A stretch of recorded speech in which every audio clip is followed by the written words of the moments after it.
বন্ধুরা আসসালামু আলাইকুম। লাউতারো তুরামের জাদুকরি গোলে বার্সার বিপক্ষে উড়ন্ত ইন্টার, বিস্তারিত জানুন পুরো ভিডিওতে।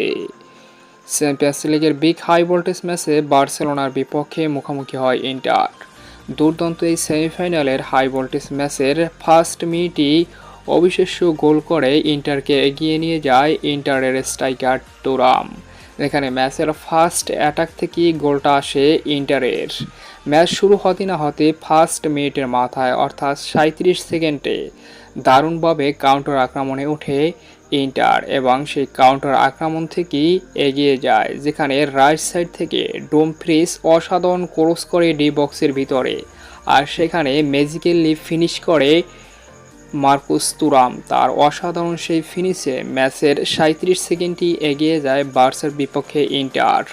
বর্তমান খেলা 17 মিনিট চলমান, 1-0 গোলের ব্যবধানে এগিয়ে রয়েছে ইন্টার বার্সার বিপক্ষে। তো দেখা যাক শেষ পর্যন্ত এই বিগ হাই ভোল্টেজ সেমিফাইনালে কেমন করে বার্সেলোনা ইন্টারের বিপক্ষে লাস্ট পর্যন্ত। তো আপনার মতামতটি অবশ্যই কমেন্টসে জানাবেন।